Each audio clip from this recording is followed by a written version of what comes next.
বলছি না আমরা ট্রেনে চাপবো না, কারণ এরকম বাচ্চা বাচ্চি ট্রেনে আর উঠবো না।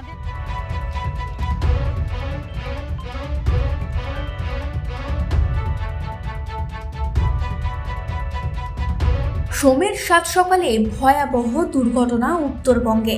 সিগন্যাল না পেয়ে দাঁড়িয়ে থাকা শিয়ালদামুখী কাঞ্চনজঙ্ঘা এক্সপ্রেসে ধাক্কা মারে একটি মালগাড়ি। ধাক্কার অভিঘাতে কাঞ্চনজঙ্ঘা এক্সপ্রেসের পেছনের কয়েকটি কামরা লাইন থেকে ছিটকে যায়। দেশলাই বাক্সের মতো দুমড়ে মুচড়ে ছড়িয়ে পড়ে লাইনের পাশে। একটি কামরা আড়াআড়িভাবে উঠে পড়ে মালগাড়ির ইঞ্জিনের উপর। এই ঘটনায় কাঞ্চনজঙ্ঘা এক্সপ্রেসের গার্ড ও মালগাড়ির 2 লোকো পাইলটের মৃত্যু হয়েছে বলে জানিয়েছে রেল। এছাড়াও আরও 5 জনের মৃত্যুর খবর মিলেছে। ট্রেনের শেষ 3টি কামরা ক্ষতিগ্রস্ত হলেও অক্ষত বাকি কামরার যাত্রীদের নিয়ে ট্রেনটি দুর্ঘটনাস্থল থেকে শিয়ালদা অভিমুখে দুপুর 12টা 40 মিনিট নাগাদ রওনা দেয়। যদিও মৃত্যুকে কাছ থেকে দেখার আতঙ্ক তখনও লেগে যাত্রীদের চোখে মুখে। অনেকে ফের এই অভিশপ্ত ট্রেনে চড়তে নারাজ। কোথায় গিয়েছিলেন? ওই যে মালদা যাচ্ছিলাম। আচ্ছা, যাওয়ার সময় এটা হয়েছে। হ্যাঁ। কি হলো, মানে কি ট্রেনে বসেছিলেন? ট্রেনেই বসেছিলাম। বসে থাকার বসে থাকতে থাকতে তারপরে দেখছি ধাক্কা দিল। ধাক্কা দেওয়ার একবার ছাড়া 2বার ধাক্কা দিয়েছে। 2বার ধাক্কা দেওয়ার পরেই আমরা এই যে নামার জন্য চেষ্টা করছিলাম, দিয়ে এই যে নিচে নামছি। আচ্ছা, তো আপনাদের যে কোচটা ছিল সেখানে কোনো ক্ষতি হয়েছে? না না, কোনো ক্ষতি হয় নাই। আচ্ছা, তারপর নেমে কি দেখলেন, কি অবস্থা? নেমে ওই যে পিছন দিকে ওই যে বগিটা দেখছি উপরে উঠে যেরকম চেড়ে থাকে ওইরকম চেড়ে আছে। তারপরে আমাদেরকে আবার বললো কি ট্রেনে চাপতে। আমরা বলছি না আমরা ট্রেনে চাপবো না, কারণ এরকম বাচ্চা বাচ্চি ট্রেনে আর উঠবো না। দিয়ে বৃষ্টিতে ভিজছিলাম তো, তারপরে বলে কি না বাচ্চা কাচ্চা নিয়ে উপরে ওঠো, বৃষ্টি থেকে বাঁচবা।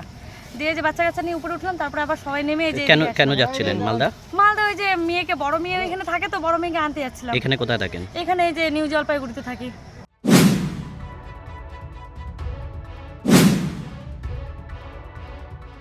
এখন পর্যন্ত কি খবর পেলেন, কতজনের আহত নিহত? আমরা এখন পর্যন্ত যেটা খবর পেয়েছি 9 জন মারা গিয়েছে, বডিজ এনবিএমসিএইচতে আছে। যখনই আমরা খবর পেলাম আমরা সঙ্গে সঙ্গে অ্যাম্বুলেন্সকে মোবিলাইজ করলাম, আমাদের ফায়ার টেন্ডারকে মোবিলাইজ করলাম, আমাদের মেডিকেল টিম এখানে পৌঁছলো, আমাদের সিভিল ডিফেন্স ভলেন্টিয়াররা এখানে পৌঁছলো। সঙ্গে সঙ্গে রেস্কিউ অপারেশন চালু করা হলো। এখন 39 মানুষ অ্যাডমিট আছে এনবিএমসিএইচতে, আর 6 জন অ্যাডমিট আছে ফাঁসিদেবা রুরাল হসপিটালে, আর 9 জন ডিসচার্জও হয়ে গিয়েছে ঠিক হয়ে। তো এখন পর্যন্ত সিচুয়েশন আন্ডার কন্ট্রোল আছে। আপনারা কি কোনো রকম আলাদাভাবে ইনভেস্টিগেশন করবেন? আপনারা কি আলাদাভাবে এখন পর্যন্ত যেরকম আমাদেরকে নির্দেশ দেওয়া হবে সেরকম এখন পর্যন্ত আমাদের কাছে রিপোর্ট নেই। আমাদের মেডিকেল টিম এখানে স্টেশন আছে, আমাদের হেল্প ডেস্ক এখানে আছে, পুলিশও এখানে আছে। যদি কেউ মিসিং রিপোর্ট করে আমরা দেখে নেব, কিন্তু এখন পর্যন্ত কেউ মিসিং রিপোর্ট নেই। আমরা বাসেসগুলো অ্যারেঞ্জ করলাম স্টেট থেকে, যেখানে যে মানুষ এখানে ট্রেনে না উঠে বাস করে যেতে চেয়েছিল তো তাদেরকে পৌঁছানো দেওয়া হয়েছে। কি খবর?